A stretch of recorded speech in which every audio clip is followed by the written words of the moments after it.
कक्षा 10 प्रश्नावली 2.3 प्रश्न संख्या 3 है। इसमें लिखा है 3x की 4 जमा 6x की 3 माइनस 2x की 2 माइनस 10x माइनस 5 के अन्य सभी शून्य ज्ञात कीजिए। यदि इसके दो शून्यक वर्गमूल 5/3 और माइनस वर्गमूल 5/3 हैं। इसको हमने px के तौर पर ले लिया है। px बराबर है 3x की 4 जमा 6x की 3 माइनस 2x की 2 माइनस का 10x और माइनस 5। इसमें बताया गया है बहुपद के शून्यक, क्योंकि बहुपद के शून्यक बराबर हैं वर्गमूल 5/3 कोमा माइनस वर्गमूल 5/3। ये दोनों बहुपद के दिए गए बहुपद के शून्यक हैं। क्योंकि समीकरण में x का प्रयोग किया गया है, बहुपद में x का प्रयोग किया गया है, इसलिए ये शून्यक, अतः x बराबर है वर्गमूल 5/3 और x बराबर है माइनस वर्गमूल 5/3। x बराबर है x वर्गमूल 5/3 जब हम राइट से लेफ्ट साइड में लाएंगे तो ये हो जाएगा माइनस वर्गमूल 5/3 और बराबर यहाँ पर कुछ भी नहीं बचा। वर्गमूल 5/3 को राइट साइड से लेफ्ट में लेके आए तो यहाँ पर कुछ भी नहीं बचा, तो 0। इसी तरह से x माइनस वर्गमूल 5/3 को राइट साइड से लेफ्ट साइड में लेकर आएंगे तो ये हो जाएगा जमा वर्गमूल 5/3 बराबर है 0। x माइनस वर्गमूल 5/3 और फिर x जमा वर्गमूल 5/3 बराबर है 0 के। यहाँ पर अब जो सूत्र आप प्रयोग करोगे वो है a minus B A plus B, यानी कि पहला टर्म सेम है, दूसरा टर्म और दूसरा टर्म सेम है। एक बार इनका जोड़ा माइनस में है और एक बार प्लस में है। a minus B A plus B, a मतलब x, b मतलब वर्गमूल 5/3, a मतलब x और b मतलब वर्गमूल 5/3। a minus B A plus B, एक बार जोड़ा माइनस में एक बार प्लस में है, तो वो सूत्र क्या है a माइनस बी। ये सूत्र इस तरह से है a माइनस बी, रफ काम में आप समझ सकते हैं, और a प्लस बी। जब इस तरीके से फॉर्मूला होता है तब हम ये करते हैं a की शक्ति 2 माइनस का निशान b की शक्ति 2। a की शक्ति 2 का मतलब है a को 2 बार गुणा, a की शक्ति 2, b की शक्ति 2 का मतलब b को 2 बार गुणा, b को 2 बार गुणा करेंगे तो b की शक्ति 2। सेम यही, बिल्कुल यही पैटर्न, यही सूत्र हमने यहाँ पर भी इंप्लीमेंट करना है, यहाँ पर भी लागू करना है। x की शक्ति 2 माइनस का चिन्ह आएगा, उसके बाद वर्गमूल 5/3 की शक्ति भी 2। x को 2 बार गुणा करेंगे तो हमें प्राप्त होगा x की 2 बराबर है 0, और वर्गमूल 2 से, वर्गमूल के चिन्ह से शक्ति 2 को हम रिमूव कर देंगे, हटा देंगे। ये बनेगा हमारे पास 5/3 बराबर है 0। अब 3 का अगर हम लघुत्तम ले तो कितना आएगा, 3 प्राप्त होगा। लघुत्तम 3 से x की 2 को गुणा करो, यहाँ पर 1 मान सकते हैं, 3 एकम 3, ये हो जाएगा 3x की 2। 5/3 को गुणा करो 3 से, 3 एकम 3, 3 एकम 3, ये हो जाएगा 5 माइनस 5, 3x की 2 माइनस 5 बराबर है 0। इसके बाद है 3x की 2 माइनस 5 बराबर है 0, और जो 3 है गुणा में राइट साइड पर ले जाएंगे, ये बनता है 3x की 2 माइनस 5 बराबर है 0 गुणा 3 0। इस तरह से हमने एक बहुपद प्राप्त किया, 3x की 2 माइनस 5 बराबर है 0। यहाँ तक हमने इस प्रश्न को कर लिया है और हमें समीकरण प्राप्त हुआ 3x की 2 माइनस 5 बराबर है 0। हमने इस समीकरण को कैसे प्राप्त किया? शून्यकों का प्रयोग करते हुए प्राप्त किया। इसलिए अब हम लिख सकते हैं अतः 3x की 2 माइनस 5 दिए गए बहुपद का एक गुणक है। 3x की 2 माइनस 5 दिए गए बहुपद का गुणक है। अतः 3x की 2 माइनस 5 दिए गए बहुपद का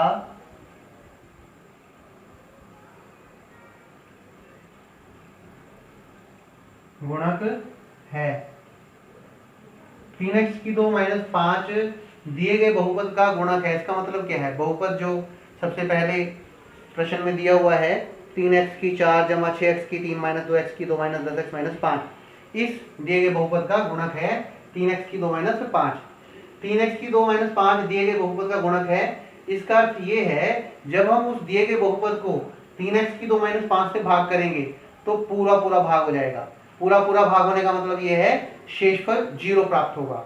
अब हमें दिया गया बहुपद लिखना है। दिया गया बहुपद लिखेंगे और उसको हम 3x की 2 माइनस 5 से भाग करेंगे। दिया गया बहुपद है 3x की 4 जमा 6x की 3 जमा 6x की 3 माइनस 2x की 2 माइनस 2x की 2 माइनस 10x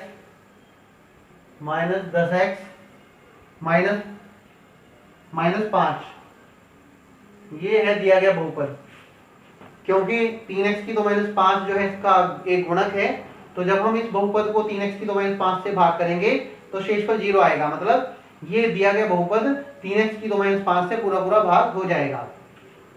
3x की 2 माइनस 5 3x की 2 माइनस 5 हमें चाहिए 3x की 4, क्योंकि सबसे पहला टर्म है 3x की 4। भाग देने के लिए सबसे पहला टर्म 3x की 4 है।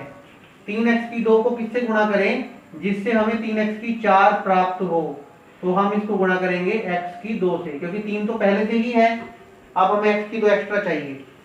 यहाँ पर एक मान सकते हैं 1 गुणा 3 3, x की 2 गुणा x की 2, x गुणा में 2 बार, x गुणा में 2 बार, x गुणा में 4 बार, 3x की 4। अब एक x की 2 को या x की 2 को आपको किससे गुणा करना है? माइनस 5 से। जमा गुणा माइनस माइनस 1 गुणा 5, 1 पंजे 5 और x की 2 मतलब x की 2। हमने x की 2 से गुणा किया और हमें प्राप्त हो गया 3x की 4 माइनस 5x की 2 माइनस 5x की 2। इसके बाद हम जो मल्टीप्लाई करके गुणा करने के बाद जो टर्म हमें प्राप्त हुए हैं, जो पद हमें प्राप्त हुए हैं, उनके चिन्ह बदले जाएंगे, उनके साइन चेंज करेंगे। माइनस हो जाएगा, माइनस 5x की 2 है, ये जमा 5x की 2 हो जाएगा। 3x की 4 माइनस में और 3x की 4 प्लस में और 3x की 4 माइनस में। 3x की 4 में से 3x की 4 गया 0। 6x की 3 को ऐसे ही लिखा जाएगा 6x की 3। 5x की 2 प्लस में है, 2x की 2 माइनस में है। एक टर्म प्लस का, एक टर्म माइनस का, तो ग्रेटर में से स्मॉलर को, बड़ी संख्या में से छोटी संख्या को माइनस कर देंगे। 5x की 2 में से 2x की 2 माइनस करेंगे तो ये हमें प्राप्त होगा 3x की 2, क्योंकि जो बड़ी संख्या है वो 5x की 2 है और 5x की 2 जमा का अंक है, इसलिए 3x की 2 जो है वो जमा का होगा, जमा 3x की 2। माइनस 10x को माइनस 10x लिखेंगे और माइनस 5 को माइनस 5 लिखा जाएगा। इसके बाद फिर से लेंगे 3x की 2 माइनस 5, 3x की 2 माइनस 5 को फिर से लेंगे 3x की 2 माइनस 5 और हमें इस बार प्राप्त होना चाहिए 6x की 3। 3x की 2 को किससे गुणा करें हमें 6x की 3 प्राप्त हो, 6x की 3 प्राप्त होना चाहिए। तो 3 को किससे गुणा करें जिससे 6 प्राप्त हो? 2 से। और x की शक्ति 3, x की शक्ति 2 पहले से ही है, x की शक्ति 2 को किससे गुणा करें जिससे x की शक्ति 3 आ जाए? तो 1x हमें गुणा में और चाहिए 2x से। जमा गुणा जमा जमा 2 3 6, x एक बार x दो बार, x गुणा में एक बार और दो बार, 3 बार, तो x की शक्ति 3, 6x की 3, 2x को गुणा करेंगे माइनस के 5 से, जमा गुणा माइनस माइनस, 2 पंजे 10, x के स्थान पर x, 2x से हमने गुणा किया और हमें प्राप्त हुआ 6x की 3, 6x की 3 माइनस का 10x, माइनस का 10x। अब फिर से चिन्ह बदलेंगे माइनस और ये हो जाएगा प्लस, 6x की 3 प्लस में है, माइनस का हो जाएगा, 10x माइनस में है, प्लस का हो जाएगा। 6x की 3 में से 6x की 3 गया 0, 10x प्लस का, 10x माइनस का, 10x में से 10x गया 0, 3x की 2 को 3x की 2 लिखेंगे और माइनस 5 को माइनस 5 लिखेंगे। 3x की 2 माइनस 5 फिर से लिया जाएगा, 3x की 2 माइनस 5 फिर से लेंगे। अब हम किससे गुणा करें, हमारे पास क्या आना चाहिए, 3x की 2 ही आना चाहिए, इसलिए हमें सिर्फ 1 से मल्टीप्लाई करना है, 1 से गुणा करना है, 1 तिया 3 और x की 2 मतलब x की 2, जमा गुणा माइनस माइनस, 1 पंजे 5 जमा 1 और हमें प्राप्त हुआ 3x की 2 माइनस 5।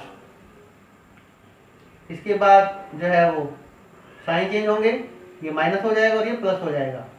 3x की 2 में से 3x की 2 गया 0, 5 जो है प्लस में, 5 माइनस में से, 5 में से 5 गया 0, तो शेषफल कितना प्राप्त हुआ, शेषफल 0। अब हम लिख सकते हैं 3x की 4,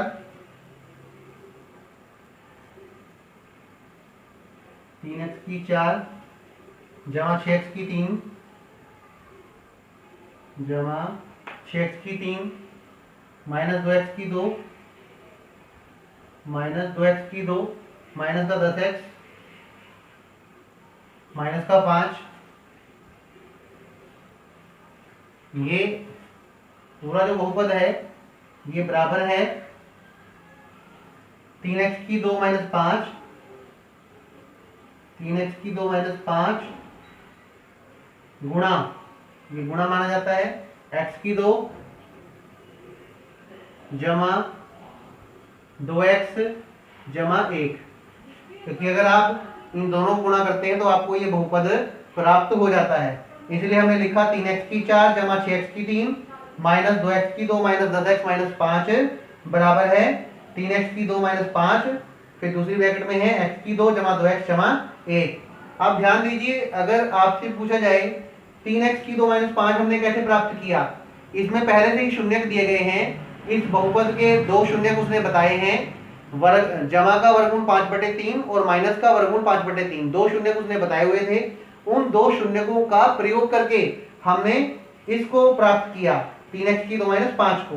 तो जब आप 3x की 2 माइनस 5 का प्रयोग करके शून्यक निकालना चाहेंगे तो शून्यक आपको फिर से वही प्राप्त होंगे, वर्ग जमा का वर्गमूल 5/3 और माइनस का वर्गमूल 5/3, क्योंकि उन शून्यकों का प्रयोग करके ही आपने 3x की 2 माइनस 5 प्राप्त किया। अब हम इसका प्रयोग करते हुए, इसके गुणनखंड करते हुए जो है आगे शून्यक प्राप्त करेंगे, x की 2 जमा 2x जमा 1, x की 2 जमा 2x जमा 1 बराबर 0। पहला टर्म 1x की 2, दूसरा टर्म 2x और तीसरा टर्म 1। जो बीच वाला टर्म है, मध्य पद है, मिडिल टर्म, वो है 2x। पहले और तीसरे टर्म को आपस में मल्टीप्लाई कर लो, गुणा कर लो, 1x की 2 को गुणा कीजिए 1 से, 1 कम 1, 1x की 2, तो बीच में जो दिया हुआ है मध्य पद 2x, 2x को 2 भागों में बांटना है, 2x के स्थान पर 2 टर्म लेकर आने हैं, उनको आपस में जोड़ने या घटाने से 2x आना चाहिए और उनको गुणा करने से x की 1x की 2 या x की 2 आना चाहिए। 2x के स्थान पर वो 2 टर्म है 1x और 1x, अगर आप 1x और 1x को आपस में जोड़ देते हो तब आपको मिलता है 2x। अगर आप इनको आपस में मल्टीप्लाई गुणा करते हो तो 1 कम 1, x गुणा x, 1x की 2, जिसका मतलब है x की 2, जमा करने से 2x और गुणा करने से x की 2 प्राप्त हो रहा है। तो जो मध्य पद है 2x, उसके 2 टुकड़े हो गए, 2 गुणनखंड हो गए, 2 फैक्टर हो गए उसके, 1x की 2 जमा का 1x जमा 1x जमा 1 बराबर है 0। यहां से हटा सकते हैं आप। अब x की 2 और x, इसमें क्या कॉमन है, x कॉमन है, x 2 बार, x 1 बार, x कॉमन है, x की 2 में से x को एक बार बाहर रखा तो एक बार बचता है, x बाहर रखा तो एक कॉमन बचता है। आप गुणा करके देखिए, x गुणा x की 2, x गुणा 1 x और 1 में कॉमन क्या है? कुछ भी नहीं है, इसलिए एक कॉमन है। कम से कम एक कॉमन अवश्य होता है। जैसे x का मतलब है 1 गुणा x, 1x, और 1 मतलब 1 गुणा x, 1x, 1 एकम 1 बराबर है 0। बाहर लिखा है x जमा 1, बाहर जो टर्म लिखे गए हैं उनसे एक ब्रैकेट, और जो ब्रैकेट रिपीट हो रही है, 2 बार यूज हो रही है, उसको एक बार लेंगे, x जमा 1 बराबर है 0। x जमा 1 बराबर 0, x जमा 1 बराबर 0, x बराबर 0 माइनस 1, x बराबर माइनस 1, x बराबर 0 माइनस 1, x बराबर है माइनस 1। ये प्राप्त हुआ हमें। ऊपर लिख सकते थे आप शून्यकों के लिए,